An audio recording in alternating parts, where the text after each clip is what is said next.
mayor apagón de la historia de España dejó sin luz a más de 60 millones de personas en nuestro país, en Portugal y en algunas zonas del sur de Francia.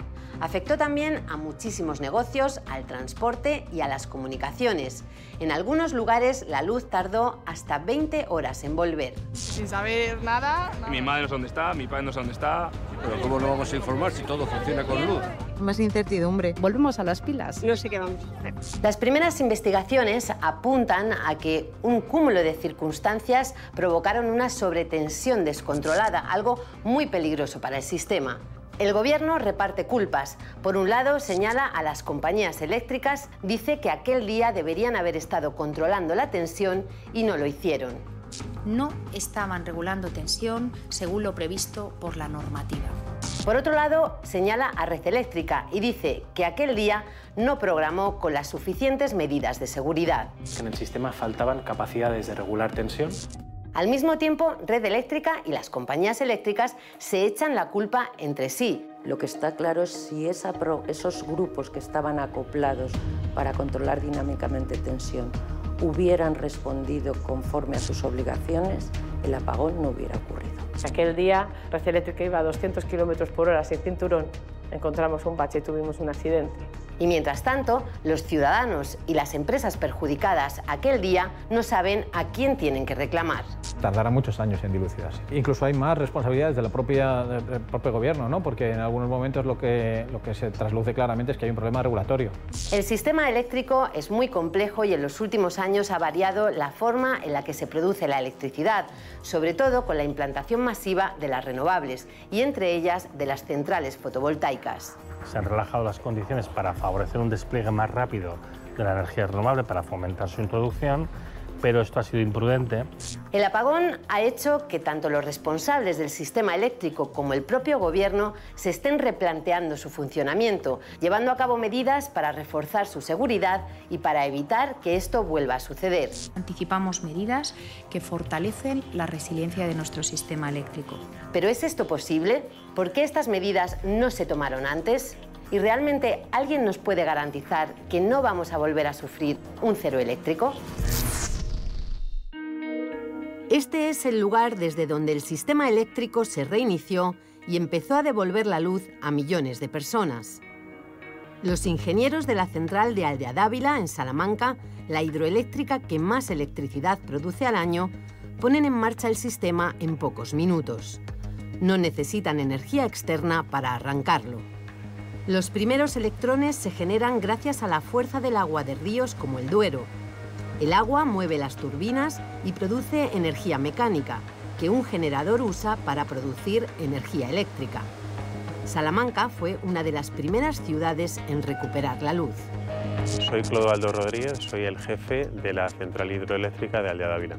Tanto Aldeadávila como Ricovallo disponen del sistema Black Start, que permite arrancar sin servicios auxiliares exteriores. La instalación dispone de unas baterías que permiten iniciar el proceso del turbinado, ¿vale? Y una vez que se está turbinando el agua, empezamos a generar la primera tensión que alimenta los servicios auxiliares de la central. Esto es un proceso muy rápido. Era un lunes normal de finales de abril, con mucho sol, algo de viento y una demanda un poco menor que otros días de la semana. Desde las 10:30 se estaban produciendo algunas pequeñas perturbaciones, pero al mediodía empezaron a detectarse anomalías más grandes que acabaron desequilibrando los 3 parámetros fundamentales del sistema, los que hay que conocer para entender todo lo que sucedería ese día. Hay 3 reglas básicas para que el sistema eléctrico funcione correctamente. La primera es que en todo momento la cantidad de energía eléctrica que se genera tiene que ser la misma cantidad de electricidad que se consume. La segunda es que las máquinas que generan esta electricidad tienen que girar con la misma frecuencia. Son 50 hercios, es decir, 50 vueltas por segundo. Y la tercera es que la tensión de la electricidad tiene que ser la prevista en cada punto de la red. El informe destaca una oscilación atípica, una oscilación específica que identifica en alguna parte del sistema peninsular español, ¿no? Todo esto está sucediendo en tiempo real, estamos hablando de las 12 de la mañana. Es el origen del apagón. Se localiza en esta planta solar fotovoltaica de Badajoz, como una arritmia, aunque diferente a las que se producen habitualmente. Vibraba más rápido. Era una arritmia más fuerte. Atípica en el sentido de que tiene una frecuencia un poco más alta de las oscilaciones normales. Se producen varias arritmias más. Red Eléctrica consigue amortiguarlas, pero las medidas que toma tienen un efecto secundario en el sistema. La tensión sube. Lo que hace el operador del sistema ante esas oscilaciones es dos tipos de actuaciones y ambas, digamos, debilitan el sistema y por lo tanto inevitablemente van a subir las tensiones. Debido a esto se desconectan otras plantas, algunas al parecer antes de tiempo. Esas desconexiones desequilibran la balanza entre lo que se produce y lo que se consume. La tensión ya está fuera de rango. ¿Cuál es ese efecto que provocó esa oscilación? Si fue una desconexión imprevista o realmente pues, fue debido a alguna actuación adecuada de la protección porque observó pues, alguna oscilación rara o alguna sobretensión. Aquel día esto provocó subidas de tensión y un efecto en cadena que hizo que la tensión finalmente fuera imposible de amortiguar. La frecuencia, esos 50 hercios obligatorios, bajó. Esto hizo que Francia se desconectara por falta de sincronía y a las 12:33:24 segundos se registró el primer cero eléctrico peninsular de la historia. En prácticamente segundos se produce el colapso. ¿Qué explicaciones dan los que forman parte del sistema eléctrico? El Gobierno tiene su informe, Red Eléctrica el suyo, las eléctricas tienen otro. Los tres coinciden. La causa última del apagón fueron una serie de sobretensiones que no se pudieron amortiguar. Pero el por qué no se pudieron corregir, cada uno lo explica a su manera. Ninguno asume ninguna responsabilidad el día del apagón y todos le echan la culpa al otro. Descartado el ciberataque como causa del apagón, el informe encargado por el Gobierno detalla que Red Eléctrica pidió a 10 centrales que se conectaran ese día a la red para prestar un servicio por el que se les iba a pagar, controlar la tensión. Una de ellas se declaró indisponible el día anterior por un incendio, pero Red Eléctrica no la sustituyó. También concluye que las centrales encargadas de controlar las subidas de tensión no lo estaban haciendo bien. El sistema no disponía de suficiente capacidad de control de tensión dinámica. Nos acercamos hasta la Secretaría de Estado de Energía para hablar de las conclusiones de este informe. Joan Groizart, secretario de Estado de Energía del Ministerio para la Transición Ecológica y el Reto Demográfico. Lo que sí que hemos visto es que en el sistema faltaban capacidades de regular tensión, bien porque no se habían programado en suficiencia, bien porque los que estaban programados y conectados no estaban aportando ese control de tensión que esperaba el operador del sistema. Es cierto que las que programó fue el menor número que hemos tenido en todo el 2025. Estas centrales obviamente cobran, son retribuidas para ofrecer este servicio de restricciones técnicas, para contribuir al sistema, y lo que vemos efectivamente es que no proporcionaron ese control de tensión en la intensidad, en el nivel que esperaba el operador del sistema. Por lo que nos ha contado, el Gobierno cree que ambas partes tenían una buena mano, pero que ninguno jugó bien sus cartas. No apunta directamente a quién fue el responsable del apagón. Por eso nosotros hemos hablado con un experto en el sistema eléctrico, que además tiene una empresa que comercializa electricidad, para que nos hable de cuáles son las claves de ese informe que no se aprecian a simple vista. Aquí se imputa la responsabilidad principal a las empresas eléctricas, y se dice que el problema principal es que, cobrando por ello, no dieron el servicio de control de tensión que debían haber dado, y por tanto eso es lo que nos llevó a un apagón, a una sucesión en cadena de hechos que finalmente llevó al colapso. Es verdad que lo que dice el informe es nunca había habido tan poca generación térmica acoplada que pudiera controlar tensión dinámicamente en el sistema, ¿vale? Entonces, la primera cuestión es responsabilidad de Red Eléctrica. ¿Por qué Red Eléctrica ese día dice que vale con 11 y no necesita más, ¿vale? Esto es la primera cuestión que hay que dilucidar, ¿vale? Pero la segunda, insisto, ¿qué más da que sean 11 o 15 si no hacen lo que tienen que hacer? Es más, en un caso, en una de ellas dice que incluso lo que hizo es justamente lo contrario que se esperaba de ella. O sea, en lugar de apoyar al sistema fue en contra, perjudicó todavía más el sistema, ¿no? Esto me parece increíble, ¿eh? Es lo que me parece más grave de todo el informe que hay. Porque claro, si por una parte estamos pagando 600 millones de euros anuales a unas centrales para que controlen tensión, y por otra parte, cuando realmente tienen que controlar tensión, no lo hacen, ¿qué estamos pagando? Insisto, ¿y desde cuándo, no? Porque claro, lo que ha quedado evidenciado, y lo dice después en las conclusiones del propio informe, es que no hay control. No hay control sobre el control, perdón la redundancia de tensión, ¿no? Visitamos el lugar en el que primero se dieron cuenta de lo que estaba sucediendo. Estamos en el Centro de Control de Red Eléctrica. Aquí se controla en tiempo real todo el sistema eléctrico de nuestro país. El día del apagón, esta pantalla que vemos aquí detrás, que esquematiza los caminos por los que va la electricidad, se quedó en blanco.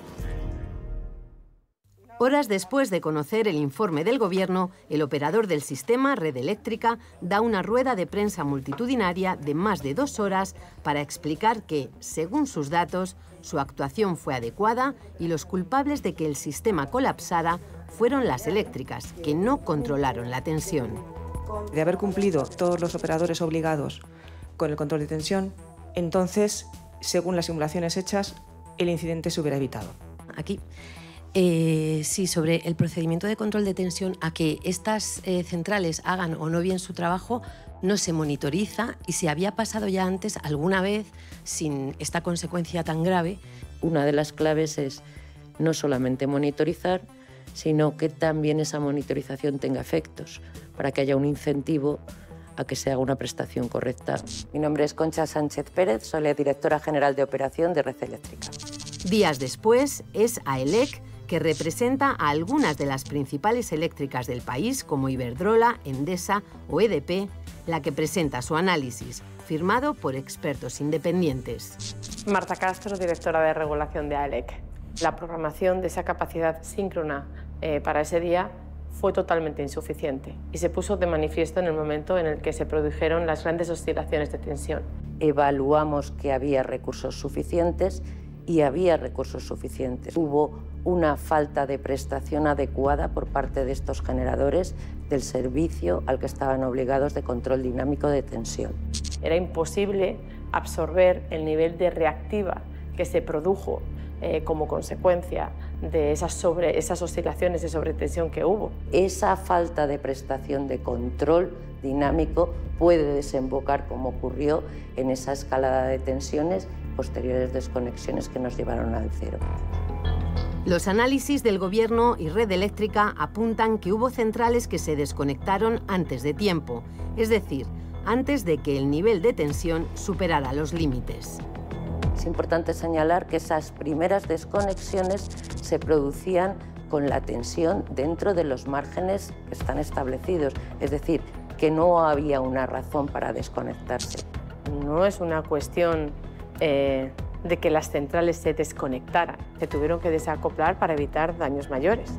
7 minutos antes de ese cero eléctrico, el operador del sistema contacta con una central convencional, un ciclo combinado donde se utilizan el gas y el vapor para generar electricidad.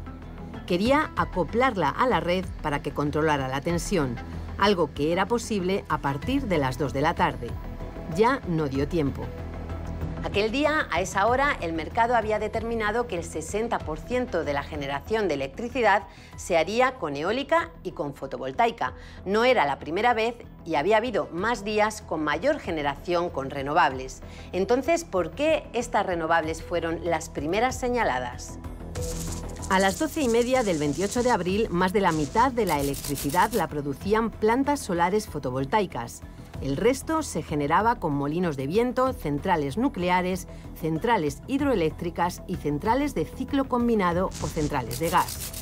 Las energías renovables, el agua, el sol y el viento, estaban generando más del 70% de la electricidad. Pero esto no ha sido así siempre. Hay un tope técnico que es el 70% y ese 70% de tecnologías renovables pues ya se sobrepasó el día del apagón. Si miramos cómo se producía energía hace 10 años, ha habido una evolución clara. El reto de la descarbonización para reducir las emisiones de gases de efecto invernadero ha hecho que cada vez se utilice menos carbón y se sustituya por la generación con placas solares y molinos de viento. La cantidad de energía eléctrica generada con paneles solares como estos se ha multiplicado casi por 6 desde 2018. En 2024, el año pasado, el 25% de toda la energía generada con esta tecnología se produjo aquí, en Castilla-La Mancha. Soy José Donoso, director general de la Asociación Fotovoltaica Española UNEF, y representamos a 800 empresas del sector fotovoltaico. ¿Por qué las energías renovables fueron las primeras señaladas en el apagón del 28 de abril? No hay nada que pueda indicar la responsabilidad de las energías renovables en ese apagón. Lo que ha pasado es que la tecnología ha ido más deprisa que la regulación. Nuestras plantas, desde el año todas las que se han construido desde el año 2018-2019, llevan tecnología de potencia integrada que permite que podamos ofrecer al sistema servicios de energía reactiva y servicios de control de tensión. Sin embargo, no se pueden utilizar porque llevamos desde 2020 esperando que la Comisión Nacional del Mercado y la Competencia apruebe los condicionantes técnicos en los cuales debe funcionar. Estas tecnologías no se pueden utilizar, con lo cual estarían dando inestabilidad al sistema eléctrico. No, las energías renovables no están dando inestabilidad al sistema eléctrico. Sin embargo, hasta ahora las centrales fotovoltaicas y eólicas, al contrario que el resto de las convencionales, no pueden ayudar a controlar la tensión del sistema cuando hay subidas o bajadas. La propia industria fotovoltaica reconoce que su aportación a la estabilidad del sistema podría haber sido mayor con la normativa adecuada. Le hemos preguntado a un científico del CSIC, que además es experto en la transición ecológica, si las renovables tuvieron alguna influencia en el origen del apagón. Hemos instalado muchos sistemas de producción de energía renovable, sobre todo, que no cumplen con unas características de estabilidad adecuadas. Se han relajado las condiciones para favorecer un despliegue más rápido de la energía renovable, para fomentar su introducción, pero esto ha sido imprudente porque, como se ha visto, para operar una red de alta tensión necesitas esos sistemas de estabilización. El problema no son las renovables, no lo son. El problema es que se han instalado sin unos sistemas que las centrales convencionales tienen. Se ha hecho para abaratar costes. Esto es como a ti, si para abaratarte un coche te venden un coche que tiene unos frenos malos. Entonces, bueno, pues tú, mientras vas por un camino de tierra, no pasa nada. Pero cada un día entras en la autopista, la red de alta tensión, y puedes tener un accidente. El apagón ha reavivado el debate sobre el cierre de las centrales nucleares. Algunos de sus propietarios piden que se alargue su vida, más allá de lo que habían pactado con el gobierno en 2019. Nuclear, sí, por supuesto. Nuclear, sí, cómo no. Es un debate antiguo, así ironizaba en los 80 Aviador Dro sobre el tema. Pero la discusión sobre la energía nuclear tiene ahora otra dimensión, por haber sido declarada por Europa como energía verde, ya que no produce apenas gases de efecto invernadero. Y el foco está en la descarbonización. Estamos a pocos metros de la central nuclear de Almaraz, una de las 5 centrales que aún continúa activa en nuestro país. Esta central cubre el 7% de la demanda eléctrica anual. ¿Esto qué quiere decir? Que con la electricidad que genera puede dar luz cada año a 4 millones de hogares españoles.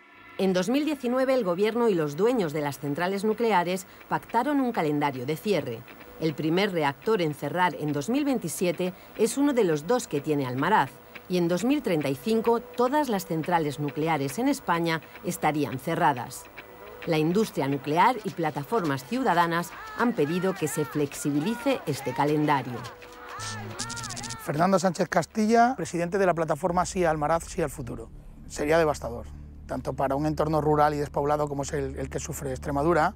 Esas 4.000 familias o 4.000 empleos que se van a perder, tanto directos e indirectos, ¿no?, que proporciona esta central nuclear, harían que esa población que tenemos pues, se perdiera. Nunca llega la transición justa. Hoy por hoy no hay ningún plan que pueda suplir como transición justa a la central nuclear de Almaraz. La gemela de Almaraz está en North Anna, en Virginia. ¿Vale? Todas las centrales tienen una gemela y la de Almaraz está allí. Se la ha ampliado ahora hasta 80 años de vida útil. Argumentan que cuando se firmó aquel pacto se hizo con unas circunstancias de oferta y demanda que han cambiado. La oferta de renovables ha caído y la demanda de electricidad ha aumentado. Recuerdan también que había unos objetivos, por ejemplo, de almacenamiento de energía, que no se han cumplido. Y se pensaba ya que para el 2027-2030 íbamos a tener un almacenamiento suficientemente potente como para poder prescindir de la energía nuclear. pero ahora mismo, hoy por hoy, está visto que no hemos llegado. ¿Podría el sistema subsistir sin apagones y sin energía nuclear? Ahora mismo no, pero hay un calendario previsto y si las inversiones de renovables se van haciendo y de baterías al ritmo que está previsto, se puede prescindir perfectamente de la nuclear y del gas en el futuro. El problema nuclear no es ideológico, por mucho que traten de vendérnoslo así, esto es lo fácil, ¿no? Es un tema económico. Es un tema de cuánto nos va a costar la fiesta cuando las centrales cierren, quién va a pagar eso, ¿vale? Y qué parte del beneficio que están obteniendo ahora las empresas eléctricas con esas centrales nucleares se va a quedar en el fondo público para luego gestionar todo eso, que va a durar 10.000 años, ojo.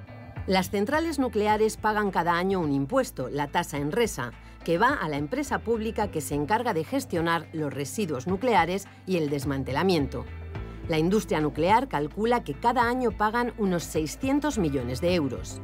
Piden que se reduzca, porque esto, dicen, les resta rentabilidad. Si hay una ampliación de la vida útil de las centrales nucleares, debería haber una revisión de los impuestos. Enresa ha estado acumulando mucho capital durante todos los años de funcionamiento de las centrales y tiene capital suficiente para poder abordar todo el desmantelamiento y el cuidado de estos residuos nucleares. Tenemos que aclarar todos, digamos, los sobrecostes que esto implique. ¿Quién se va a hacer cargo de ellos? ¿Van a ser las empresas operadoras de las centrales nucleares? ¿Van a ser, digamos, todos los españoles a través de una mayor factura de la luz? Y estamos hablando de centenares de toneladas de residuos radiactivos en cada carga. Y que esto, básicamente, hay que gestionarlo por toda la eternidad y además, vete a saber si dentro de 1000 años continuará habiendo una civilización como la actual, habrá otra quizá, y a lo mejor ellos tendrán una dificultad en una carga que les hemos puesto de gestionar eso durante vete a saber cuánto tiempo, ¿no? Luego está el tema de los accidentes en sí mismos. Hay accidentes, hemos visto accidentes muy serios en los que se libera radiación y te puede dejar inutilizada una zona muy amplia durante, bueno, básicamente la eternidad. El día del apagón, 4 de los 7 reactores nucleares estaban conectados a la red, produciendo el 10% de la electricidad. Los otros 3 no estaban conectados. Uno estaba parado por recarga de combustible y los otros 2 no entraron al mercado porque no les interesaba vender la electricidad a precios tan bajos. Cuando hay muchas renovables produciendo energía, los precios en ese mercado se abaratan. ¿Cuál fue el papel de las nucleares en el apagón? Ha quedado patente que la energía nuclear era irrelevante para esto, no aportó ni desaportó, o sea que daba igual tener más nucleares que menos en el caso del apagón. Hay que decir una cosa, el tipo de central nuclear que tenemos en España es un tipo de central nuclear pensada para funcionar siempre a máxima potencia, con lo cual no es flexible, no puede dar ni más ni menos, un poquitito, tiene un poco de margen, pero muy poco. Entonces se adapta muy mal a problemas como este en el que hay rápidos cambios y en particular si se produce un fenómeno de caída en cascada, estas centrales entran, como pasó, en situación de parada de emergencia. El apagón ha hecho que tanto los reguladores como los actores y responsables del sistema eléctrico se hayan replanteado su funcionamiento. De hecho, ya hay en marcha medidas para reforzar su seguridad. En general, el mensaje que lanzan es que hay garantías suficientes para evitar otro apagón, aunque hay quien no lo tiene tan claro. En 2021, Red Eléctrica ya propuso a la Comisión Nacional del Mercado de la Competencia un mecanismo para que las renovables que no son síncronas, la eólica y la fotovoltaica, pudieran también controlar la tensión del sistema en tiempo real. La CNMC lleva haciendo pruebas de este servicio desde 2022, pero ha sido después de sufrir un apagón, 45 días después, cuando finalmente lo ha aprobado. No se pondrá en marcha antes de marzo de 2026. El sistema pasará de decenas de controladores de tensión a miles. La mitad del parque fotovoltaico está ya preparada para ello y un 20% del parque eólico.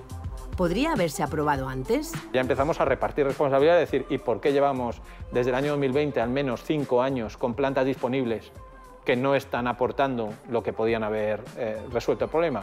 Bueno, pues ahí claramente hay una responsabilidad regulatoria por parte del Gobierno que tiene que aprobar la normativa de control de tensión. Pero somos muy cuidadosos, como digo, de no interferir en la competencia de la CNMC en este caso y viceversa. Otra de las medidas que acaba de aprobar el Gobierno da más capacidad a la CNMC para que vigile que las centrales están cumpliendo con su obligación de controlar la tensión y para inspeccionar las plantas de generación. Nos toca, por responsabilidad, comprobar que todo el mundo efectivamente esté actuando conforme a esa normativa. Y la medida más esperada por el sector también se ha puesto sobre la mesa.